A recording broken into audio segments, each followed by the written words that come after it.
So for me, it's like that. And it kind of looks something like that. I'm leaking something all over the damn engine. What's up, everybody? Today we are going to be replacing the intake manifold on my Tao Tao. I don't know how to say it. The brand is TaoTao, TaoTao. I don't know. I recently replaced the carburetor. I actually have that right here. Very old. It was extremely gummed up, but the problem is I was actually going to try to clean it, but these old stock carburetors, they're actually non-serviceable. So as you see there, I'd have to drill it out and put a bunch of effort in to open that up and deal with that. So let's get into it. Kind of clean out this here tubing air filter spark plug. This is the new, like the big air filter replace, and there is the intake manifold. This one is a 43.3. This one is a 43.1. Doesn't really make a difference. It's old cheap Chinese metal on this one.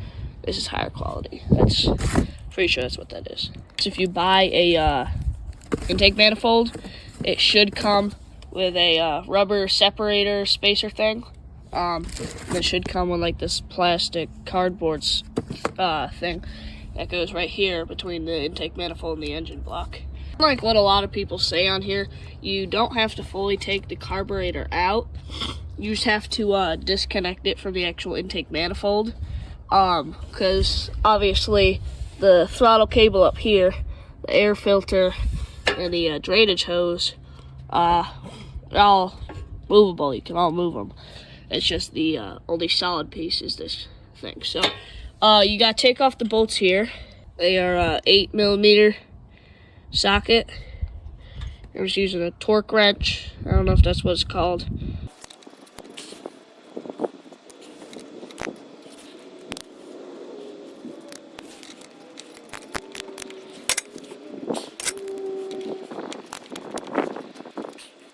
One thing I have to mention is make sure to turn off your fuel line here.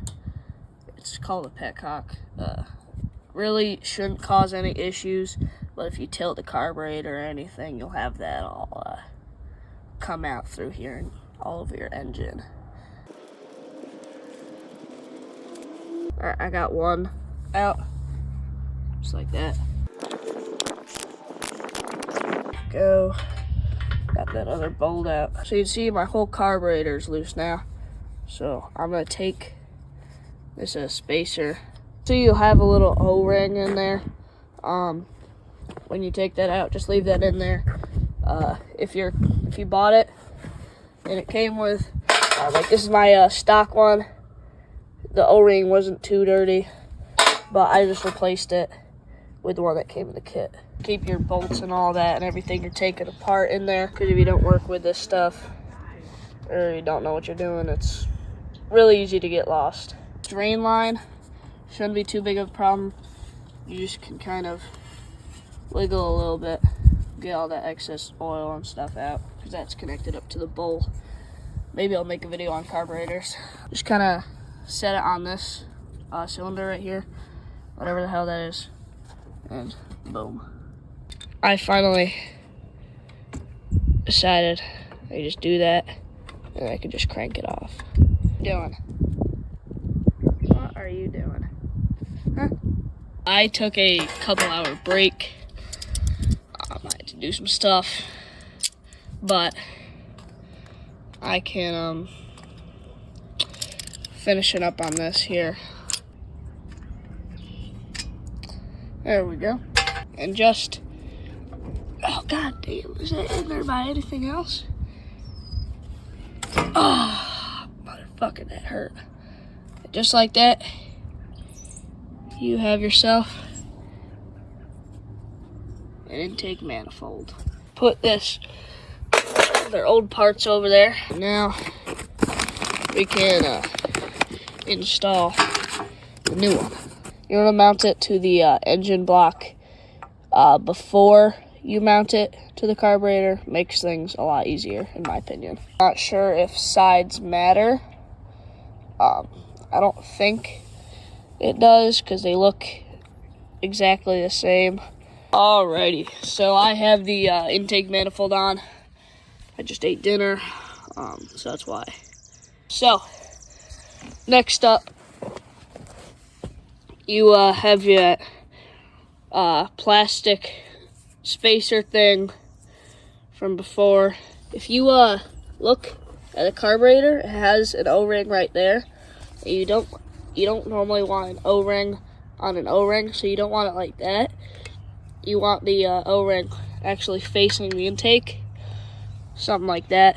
If you have it like this or like this, you can just kind of put it on there and see. There shouldn't be any gaps. For me, it's like that.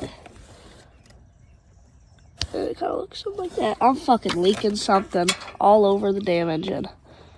Oh, ain't that just gay? I really hope that's not gasoline. What the fuck is that? I really do think that's gasoline. I'm gonna have to let that dry up. Huh. Yeah, fucking wonderful. That's why you gotta be careful. I literally, in the intro, I told you not to tilt your carburetor. That's exactly why. I'm gonna get this installed, let that dry up, because here, let me see. That is not, I actually don't think that's gasoline. Oil, soot, gas, something like that. That's all up on there.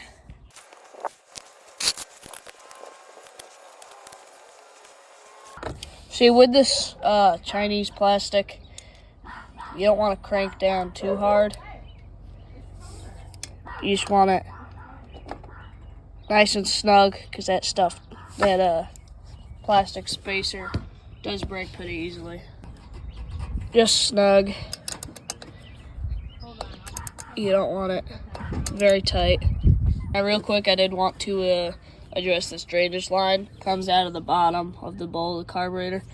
So in my case, is a TaoTao 125cc. This thing's 6 years old, so model might have changed now. But throughout the drainage line down through here, they actually have this cool little clip that came, and then you can just kind of have it on here.